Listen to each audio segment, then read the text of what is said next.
Hello students, myself Dharmendra Kumar. Line by line Hindi NCERT series अपन देख रहे हैं और उसमें अपना जो करंट चैप्टर चल रहा है वो है जनन स्वास्थ्य रिप्रोडक्टिव हेल्थ, 12th क्लास का 4th चैप्टर। 4 लेसन ऑलरेडी अपन इसके अंदर देख चुके हैं और आज अपन स्टार्ट करेंगे एक नया लेसन, नया टॉपिक से गर्भता का चिकित्सीय समापन, या जिसे बोलते हैं medical termination of pregnancy, MTP। और दूसरा टॉपिक आज अपन देखेंगे STD, सेक्सुअल ट्रांसमिटेड डिजीज या यौन संचरित रोग। ठीक है, तो छोटे छोटे टॉपिक है लेकिन कुछ इसमें स्टेटमेंट जो देखें, 4-5 स्टेटमेंट ऐसे हैं जहां से क्वेश्चन पूछने के चांसेस बहुत ज्यादा होते हैं। उन टॉपिक, उन स्टेटमेंट को आप बहुत अच्छे से सुनिएगा, अच्छे से समझिएगा। तो स्टार्ट अपन करते हैं। अगर किसी प्रकार का आपको डाउट हो तो कमेंट कर दीजिएगा वीडियो के लास्ट में, और इंस्टाग्राम पर मैं आपको धर्मेंद्र कुमार से मिलूंगा, वहां आप अपने डाउट शेयर कर सकते हैं, वहां अपन बात कर सकते हैं। टॉपिक स्टार्ट करें उससे पहले एनसीईआरटी के साइड में जो सगर्भता का चिकित्सीय समापन लिखा है, उसी के साइड में कुछ छोटे से पैराग्राफ दे रखे हैं, उसे अपन देख लेते हैं। भारत सरकार द्वारा अनैच्छिक गर्भपात की घटनाओं को कम करने और मातृ मृत्यु दर और विकृतियों की घटनाओं को कम करने के इरादे से सगर्भता का चिकित्सीय समापन अधिनियम 2017 अधिनियमित किया गया था।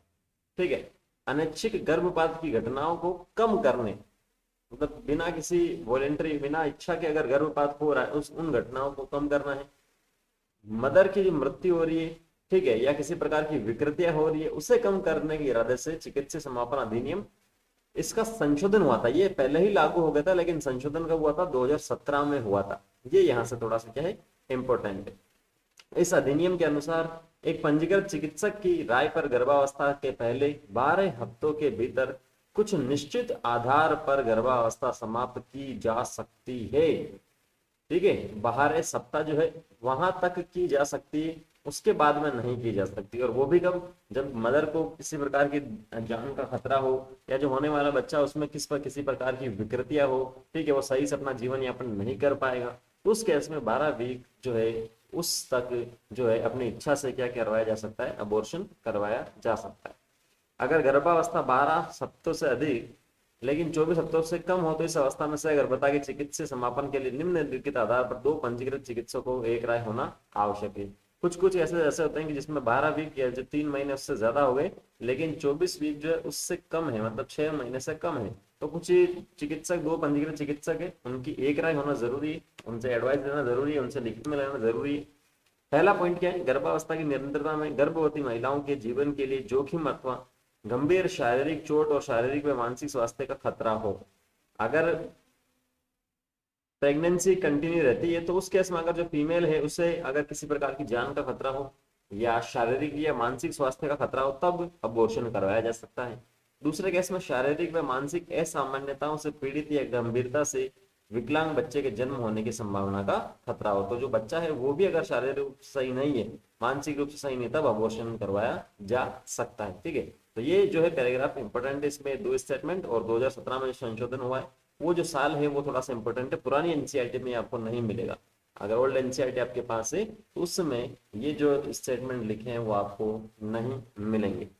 ठीक है, सहगर्भता का चिकित्सीय समापन जो है वो अब अपन देखते हैं। यहाँ से थोड़ा सा आपको आइडिया हो गया होगा। वैसे गर्भावस्था पूर्ण होने से पहले जानबूझकर या स्वैच्छिक रूप से गर्भ के समापन को प्रेरित गर्भपात या चिकित्सीय सगर्भता समापन, medical termination of pregnancy, MTP कहते हैं। गर्भावस्था पूर्ण होने से पहले, मतलब 9 महीने की जो प्रेगनेंसी होती है वो पूर्ण होती है, तो उससे पहले जानबूझकर या स्वैच्छिक रूप से गर्भ के समापन को, अबॉर्शन जिसे अपन एक प्रकार से बोलते हैं, ठीक है, तो उस प्रोसेस को अपन क्या बोलते हैं? उस प्रोसेस को अपन बोलते हैं MTP, मेडिकल, M का मतलब मेडिकल, T का मतलब टर्मिनेशन, टर्मिनेशन का मतलब रोकना, ऑफ प्रेगनेंसी मतलब प्रेगनेंसी को रोकना मेडिकल टीम की हेल्प से। ठीक है, चिकित्सीय से गर्भता समापन या प्रेरित गर्भपात। पूरी दुनिया में हर साल 45 से 50 मिलियन, 1 मिलियन में 10 लाख होते हैं, तो 4.5 से 5 करोड़ चिकित्सीय सहगर्भता समापन करवाए जाते हैं, जो संसार भर की कुल सहगर्भताओं का 1/5 भाग है। मतलब अगर 100 फीमेल प्रेग्नेंट होती है संसार में, तो उसका 1/5 जो होगा इंटू 100 अपन करेंगे, तो 20 जो फीमेल है उसमें क्या होता है कि जो चिकित्सीय सगर्भता समापन करवाया जाता है। ठीक है, क्लियर है? इतना काफी है संख्या में। तथापि एमटीपी में भावनात्मक, नैतिक, धार्मिक और सामाजिक पहलुओं से जुड़े होने के कारण बहुत से देशों में यह बहस जारी है कि चिकित्सीय सहगर्भता का समापन को स्वीकृत या कानूनी बनाया जाना चाहिए या नहीं। तो इसमें कुछ भावनात्मक है, नैतिक मुद्दे हैं, धार्मिक है, सामाजिक है, तो ये जुड़े हैं। तो बहुत सारी कंट्री में तो अभी नहीं किया गया इस साल, लेकिन बहुत सारी में हो भी गया है। ठीक है, जैसे भारत सरकार ने इसके दुरुपयोग को रोकने के लिए 1971 में चिकित्सीय सहगर्भता समापन को कानूनी स्वीकृति प्रदान कर दी थी। मतलब 1971 में इंडिया में स्वीकृति प्रदान की गई थी, लेकिन इसका संशोधन कब हुआ है? 2017 में हुआ है। इस प्रकार के प्रतिबंध अंधाधुन और गैर कानूनी मादा भ्रूण हत्या तथा भेदभाव को रोकने के लिए बनाए गए, जो अभी भी भारत देश में बहुत ज्यादा हो रहा है। तो प्रतिबंध जो बनाया गया है, कानूनी स्वीकृति तो दी है, लेकिन कुछ प्रतिबंध इसके अंदर है, क्योंकि सेक्स डिटर्मिनेशन, लिंग निर्धारण जो होता है, टेस्ट होता है, उसमें क्या होता है कि अगर फीमेल होती है तो उससे क्या कर दिया जाता है, उसका अबॉर्शन करवा दिया जाता है, उसे मार दिया जाता है किसी भी रीजन से। ठीक है, तो उन सब बातों को ध्यान में रखा गया है। और गैर कानूनी मादा भ्रूण हत्या तथा भेदभाव को रोकने के लिए बनाए गए। ठीक है, इंडिया में कब स्टार्ट किया गया? 1971 में, और संशोधन कब हुआ? 2017 में। ये इंपॉर्टेंट है भाई लोग। क्लियर है? यहाँ तक क्लियर होगा? ठीक है, आगे चलते हैं। चिकित्सीय सगर्भता समापन क्यों, ऐसा क्या है? पहले के पैराग्राफ में आपको आइडिया हुआ होगा कि जो अपन ने पहले पिछले पैराग्राफ में देखा था, जो एनसीईआरटी के साइड में लिखा है, कैसा क्यों करवाया जाता है। दो टर्म दी गई थी। ठीक है, निश्चित तौर पर इसका उत्तर अनचाही से गर्भताओं से मुक्ति पाना है, फिर वे लापरवाही से किए गए असुरक्षित यौन संबंधों का परिणाम हो, या मैथुन के समय गर्भ निरोधक उपाय के असफल रहने, या बलात्कार जैसी घटनाओं के कारण हुआ हो। या तो एस जो असुरक्षित यौन संबंध हुए, ठीक है, जिसमें प्रोटेक्शन वगैरह यूज नहीं लिया गया है। ठीक, या हो सकता है रेप हुआ हो, या हो सकता है कि जो मेथड्स है, गर्भ निरोधक जो उपाय है, वो आपने यूज में तो लिए हैं, लेकिन वो क्या हो गए? वो फेल हो गए। गर्भ निरोधक उपाय क्या हो गए? फेल हो गए। ठीक है, इसके साथ ही चिकित्सीय सहगर्भता समापन की अनिवार्यता कुछ विशेष मामलों में भी होती है, जहां सहगर्भता बने रहने की स्थिति में मां अथवा भ्रूण दोनों के हानिकारक अथवा घातक हो सकती है, दोनों के लिए। तो दो केस अपन ने जो पिछले देखे थे, शारीरिक, मानसिक, भावनात्मक रूप से अगर किसी प्रकार की दिक्कत होती है माता और बच्चे में, तो अबॉर्शन या जो एमटीपी है वो करवाई जा सकती है। ठीक है, पीछे वाले पॉइंट ध्यान में रखना है। सहगर्भता की पहली तिमाही में अर्थात सहगर्भता के 12 सप्ताह तक की अवधि में कराया जाने वाला चिकित्सीय सहगर्भता समापन अपेक्षाकृत काफी सुरक्षित माना गया। तो सेफ पीरियड अगर आपसे पूछा जाए नीट में, सेफ टाइम आपसे पूछा जाए कि कौन सा समय उचित होता है, सेफ होता है, जिसमें माँ को कोई भी नुकसान नहीं होता अबॉर्शन में, तो वो है 12 वीक या पहले के 3 महीने, 12 सप्ताह या पहले के 3 महीने। इसके बाद द्वितीय तिमाही मतलब 4, 5 और 6 महीने में गर्भपात बहुत ही संकटपूर्ण एवं घातक होता है। इसमें क्यों? क्योंकि संकटपूर्ण क्यों? क्योंकि जो फीटस है, जो बच्चा है, उसकी क्या हो गई है, यहाँ पर काफी ग्रोथ यहाँ पर हो गई है, तो उस केस में अबॉर्शन करवाने में काफी दिक्कत होती है। इस बारे में एक सबसे अधिक परेशान करने वाली यह बात देखने में आई है कि अधिकतर एमटीपी गैर कानूनी रूप से एक कुशल नीम हकीमों से कराए जाते हैं, जो कि न केवल असुरक्षित होते हैं बल्कि जानलेवा भी सिद्ध होते हैं। तो गांव वगैरह में या जो कम विकसित क्षेत्र होते हैं, विकासशील क्षेत्र, उसमें सब देखने को मिलता है। ठीक है, रातों रात चुपके चुपके काम करवाने के चक्कर में माता की जान का भी खतरा या रिस्क जो है वो मोल ले लेते हैं। क्लियर है? ऐसा नहीं होना चाहिए।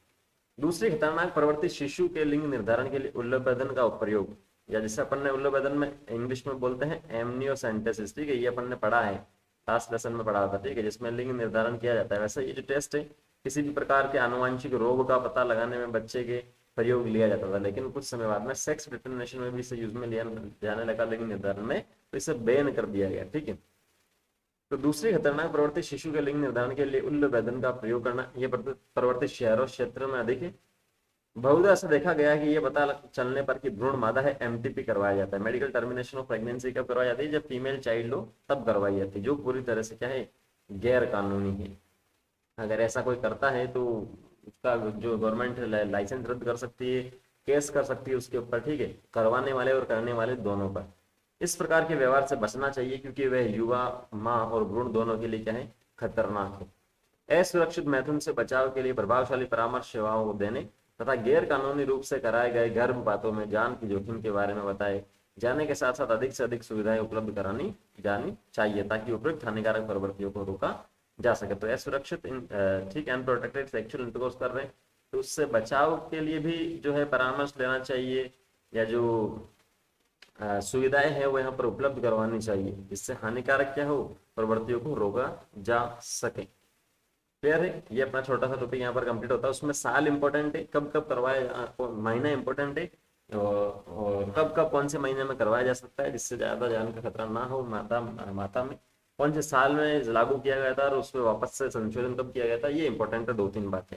अब अपन स्टार्ट करते हैं STD, सेक्सुअली ट्रांसमिटेड डिजीज। जैसा मैंने आपको पहले ही बताया था, ये चैप्टर इजी है, स्कोरिंग है, ठीक है। STD सेक्सुअल ट्रांसमिटेड डिजीज, जिसे अपन बोलते हैं सेक्सुअल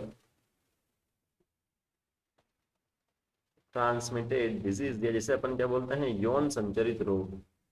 कोई भी रोग या संक्रमण जो मैथुन द्वारा संचरित होते हैं उन्हें सामूहिक तौर पर यौन संचरित रोग, STI, जैसे ये शॉर्ट फॉर्म लिखिए, एक हिस्सा अपन बोलते हैं STI। परिभाषा क्या है, कोई भी रोग या संक्रमण जो सेक्सुअल इंटरकोर्स होता है, मैथुन द्वारा होता है, उससे संचरित होता है, तो उससे अपन बोलते हैं यौन संचरित संक्रमण, STI। ये जो कुछ टर्म लिखिए वो आपको ध्यान में रखना है। STI का मतलब होता है सेक्सुअल ट्रांसमिटेड इन्फेक्शन, इन्फेक्शन को बोलते हैं संक्रमण, या बोल सकते हैं इसे VD, जो आगे लिखा है रति रतिज रोग, इसे बोलते हैं इंग्लिश में फुल फॉर्म इसकी होती है वेनरल डिजीज। लिख लीजिएगा NCERT में, वेनरल डिजीज, या RTI। RTI right to information नहीं है, इसका मतलब होता है रिप्रोडक्टिव ट्रैक्ट इन्फेक्शन। तो ये जो तीनों टर्म है वो आपको ध्यान में रखना, और साथ साथ में जो STD लिखा है वो भी आपको ध्यान में रखना, सेक्सुअल ट्रांसमिटेड डिजीज। तो ये जो 4 टर्म है, कभी भी इनकी फुल फॉर्म ये पूछ लेगा, STD, STI, VD, RTI लिख देगा, और पता करने के लिए आपको बोल देगा कौन सा सही है और कौन सा गलत है, ठीक है। अब कुछ जो बीमारियां हैं उनके नाम यहाँ पर लिखे हैं, इनका डिटेल तो आपको यहाँ पर नहीं बता रखा है इस चैप्टर में, लेकिन कुछ बीमारियों का डिटेल जो है वो आपको 8th चैप्टर के अंदर बता रखा है, मानव स्वास्थ्य में, ठीक है, ह्यूमन हेल्थ एंड डिजीज में। तो 8th चैप्टर में कुछ बीमारियों को डिटेल से बता रखा है, लेकिन जो नहीं बता रखे उसमें केवल आपको नाम ध्यान में रखना है। जैसे सुजाग गोनेरिया बोला गया है, सिफिलिस, हर्पिस, जननिक परिसर, जेनाइटल हर्पिस बोला है, क्लेमिडियसरा, ट्राइकोमोनस्ता, लैंगिक मत्स्य, यकृत शोथ बी, और हाल ही में सर्वाधिक चर्चित एवं घातक HIV और एड्स के बारे में अपन डिटेल से पढ़ेंगे। गोनेरिया वगैरह कुछ बता रखा है, बाकी नहीं बता रखा। तो ये जो 7-8 जो टोटल अपने को क्या बता रखी है, बीमारियां बता रखी है, ये एक बार आपका AIPMT का प्रश्न बनाता सीधा सीधा, क्योंकि NCERT में इनके बारे में डिटेल से तो नहीं बता रखा कि इनके सिम्टम्स क्या, लक्षण क्या, कैसे फैलते हैं, लेकिन NCERT से सीधा उन्होंने क्वेश्चन पूछा था। AIPMT शायद 2015 का क्वेश्चन है ये, तो पूछा था कौन सा लिंग या यौन संचरित रोग संक्रमण नहीं है, कौन सा जो ऑप्शन है विकल्प है, लैंगिक संचरित या यौन संचरित संक्रमण नहीं है। तो 4 ऑप्शन थे, उसमें से 3 तो इसी में से थे और एक इसमें से नहीं था। तो केवल ऑप्शन जो दे रखे हैं वो केवल बीमारियों के नाम आपको इसके अंदर से याद रखना है, बाकी इनके जो लक्षण वगैरह हैं, कैसे फैलते हैं कैसे नहीं फैलते हैं, वो कुछ भी नहीं पूछेगा। इन सबके साथ HIV संक्रमण सबसे सर्वाधिक खतरनाक, इसके बारे में पुस्तक के 8वें अध्याय में अपन विस्तार से चर्चा की गई है, तो ये मैंने अभी आपको बता ही दिया है, 8वें चैप्टर में अपन पढ़ेंगे। इनमें से कुछ संक्रमण जैसे कि यकृत शोथ बी, इंग्लिश में बोलते हैं हेपेटाइटिस बी। हेपेटाइटिस का मतलब होता है, हेपेटिक जो टर्म अपन यूज में लेते हैं वो अपन यूज में लेते हैं लीवर के लिए, यकृत के लिए यूज में लेते हैं।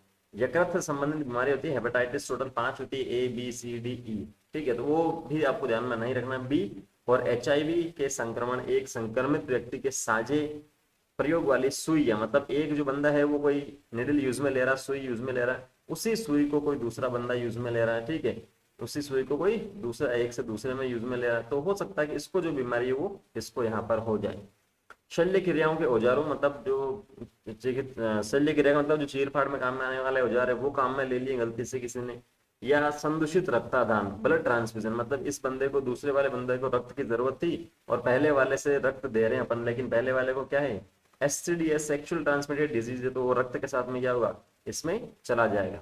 या फिर संक्रमित माता से उसके गर्भस्थ शिशु में भी संचरित हो सकते हैं। तो ये जो 4 चीजें वो आपको ध्यान में रखनी, किस किस प्रकार से हो सकता है ये जो संक्रमण है, हेपेटाइटिस बी, यकृत शोथ और HIV का, ठीक है। यकृत शोथ बी जननिक परिसर और HIV संक्रमण को छोड़कर बाकी सभी यौन रोग पूरी तरह से उपचार योग्य है, बशर्ते कि इन्हें शुरुआती अवस्था में पहचानना और उनका उचित रूप से इलाज किया जाना। तो ये भी इंपॉर्टेंट स्टेटमेंट है, ये पूछा नहीं है लेकिन कभी भी पूछ लेगा कि दिए गए विकल्प में से कौन सा जो रोग है या कौन सा संक्रमण है जो पूरी तरह से उपचार करवा सकते हैं और नहीं करवा सकते हैं, किसी भी प्रकार से पूछ सकता है वो। तो यकृत भी, जननिक परिसर और HIV को छोड़ करके बाकी का इलाज करवाया जा सकता है अगर अर्ली स्टेज में पता लग जाए तो। इन सभी रोगों के शुरुआती लक्षण बहुत हल्के फुल्के होते हैं, जो कि जननिक क्षेत्र या गुप्तांग, जो जननांग वगैरह है में उसमें खुजली होती है, कुछ फ्लूइड या तरल रिलीज होता है, पेन होता है, हल्का दर्द होता है, सूजन आ जाती है। तो ये सारे लक्षण किसी के वो STD के हो सकते हैं, इसमें से कोई भी लक्षण होता है तो। संक्रमित स्त्रियां ए लक्षणी हो सकती है, मतलब जो फीमेल्स होती है उसमें कोई लक्षण नहीं भी दिख सकता है कभी कभी, तो कभी कभी उनमें संक्रमण के लक्षण प्रकट नहीं होते हैं और इसीलिए लंबे समय तक उनका पता नहीं चल पाता है। ठीक है। संक्रमण की प्रारंभिक अवस्था में लक्षणों का प्रकट न होना या उनका कम महत्वपूर्ण होना तथा यौन संचारित संक्रमणों से जुड़े सामाजिक कलंक का डर संक्रमित व्यक्ति को समय पर जांच अथवा उचित उपचार से रोकता है। तो कुछ लोग होते हैं डर जाते हैं, बोल रहे सोसाइटी वाले क्या कहेंगे, घर वाले क्या कहेंगे, तो ऐसा नहीं है। ठीक है, आप टाइम से ट्रीटमेंट लेंगे तो सब कुछ सही हो सकता है। ठीक है, इसके कारण आगे चलकर जटिलताएं पैदा हो सकती, जो कि श्रोणि शोथक रोग PID, ये भी आपको ध्यान में रखना है। फुल फॉर्म PID का मतलब होता है pelvic inflammatory disease, pelvic inflammatory disease. ठीक है, पेल्विस जो रीजन है उसमें इन्फ्लामेशन हो जाता है, pelvic inflammatory disease. Pelvis region में क्या होता है, इन्फ्लामेशन होता है, क्योंकि अपन ने जो लैंगिक अंग पढ़े थे वो कौन से रीजन में होता है, लैंगिक जो अंग होते हैं वो इसी रीजन में होते हैं, श्रोणि वाले अंग जो है पेल्विक रीजन में ही होते हैं। तो PID गर्भपात, मृत शिशु जन्म, अस्थानिक सगर्भता, बंध्यता अथवा जन्म मार्ग का कैंसर हो सकता है। ठीक है, तो गर्भपात हो सकता है, जो मरा हुआ शिशु है उसका जन्म हो सकता है, अस्थानिक सगर्भता मतलब जो गर्भाशय है उसको छोड़कर कहीं दूसरी जगह अंतरोपण हो सकता है, बंध्यता आ सकती है कंप्लीटली, जनन मार्ग का कैंसर भी हो सकता है। यौन संचरित संक्रमण स्वस्थ समाज के लिए खतरा है, इसीलिए इसकी प्रारंभिक अवस्था में पहचान तथा रोग के उपचार को जनन स्वास्थ्य सेवा कार्यक्रम के अंतर्गत प्रमुखता दी गई है। तो जो है ये एक से दूसरे बंदे में फैल रहा, तो ये सोसाइटी के लिए, अपने समाज के लिए क्या बहुत खतरनाक है, तो पहले से इसे रोकने की कोशिश होनी चाहिए। यद्यपि सभी लोग इन संक्रमणों के प्रति अति संवेदनशील है, लेकिन अति संवेदनशील का मतलब सबसे ज्यादा होने के चांसेस सभी में होते हैं, लेकिन जो 15 से 24 वर्ष आयु वर्ग के लोग हैं इनमें घटनाएं बहुत अधिक संख्या में दर्ज की गई है। ठीक है, क्योंकि रिप्रोडक्टिव एज जो है यहीं से स्टार्ट होती है। ठीक है, और इसके चक्कर में क्या होता है, इनमें जो है यौन संचरित रोग फैलने के सबसे ज्यादा चांसेस होते हैं। वह आयु वर्ग जिसमें आप भी आते हैं, आप भी आ सकते हैं, मैंने इसे क्रॉस कर ली। ठीक है, लेकिन घबराइए मत, इससे बचाव का उपाय तो आपके ही हाथों में है। आप इन संक्रमण से पूरी तरह से मुक्त रह सकते हैं, बशर्ते कि आप भविष्य में नीचे दिए गए साधारण नियमों का पालन करें। तो कुछ 2-3 नियम इनको आप पालन कीजिए तो इन यौन संचरित संक्रमण से बच सकते हैं। जैसे के लिखा है, किसी अनजान व्यक्ति या बहुत से व्यक्ति के साथ यौन संबंध ना रखना, इसे नहीं जानते उसके साथ मैथुन की क्रिया नहीं करनी, या बोले ठीक है साहब नहीं करेंगे, इसका मतलब ये नहीं कि जिसे जानते हैं वो मल्टीपल हो, 4-5 जनों को जानते थे उनके साथ कर लिया साहब, तो ये भी क्या है, गलत है। बहुत से व्यक्तियों के साथ भी यौन संबंध नहीं रखना चाहिए, केवल एक पार्टनर के साथ। दूसरा खेल लिखा, मैथुन के समय संदेह सदैव अंडों का इस्तेमाल करने की कोशिश करे। तो जो बैरियर था, रोध जो माध्यम था, इसमें अपन ने पढ़ा था कि ये जो माध्यम है ये STD सेक्सुअल ट्रांसमिटेड डिजीज से भी बचाता है और जो प्रेगनेंसी होती है या निषेचन होता है उस प्रोसेस को भी रोकता है। और ये लिखा, यदि कोई आशंका तो तुरंत ही प्रारंभिक जांच के लिए किसी योग्य डॉक्टर से मिले और रोग का पता चले तो पूरा इलाज कराए। तो अगर कोई डाउट होता है आपको, जैसे कोई जननांग में कोई दिक्कत हो रही है या दूसरी कोई आपको फील होता है, ठीक है, या अनजान व्यक्ति के साथ में कभी इंटरकोर्स किया हो या निरोध का यूज में नहीं लिया और उसके कुछ दिनों बाद में अगर आपको कुछ फील होता है तो आप डॉक्टर से मिले, परामर्श ले और ट्रीटमेंट स्टार्ट करें अगर कुछ होता है तो इस प्रकार से कुछ नियमों का पालन करें तो मुक्त रह सकते हैं STD से या यौन संचरित संक्रमण से। क्लियर है? तो यहाँ पर ये टॉपिक भी क्या होता है, कंप्लीट होता है। अब एक टॉपिक और अपना बचा है NCERT का, उसे भी अपन नेक्स्ट सेशन में कंप्लीट कर लेंगे। बहुत जल्दी ये चैप्टर भी अपना क्या हो जाएगा, कंप्लीट हो जाएगा। तो कोई डाउट है तो कमेंट कीजिए, नहीं तो इंस्टाग्राम पर धर्मेंद्र कुमार से मिलूंगा, वहां अपने पिक्चर भेज सकते हैं, अपने डाउट की, अपनी मत भेजना अपने डाउट की। Thank you, all the very best.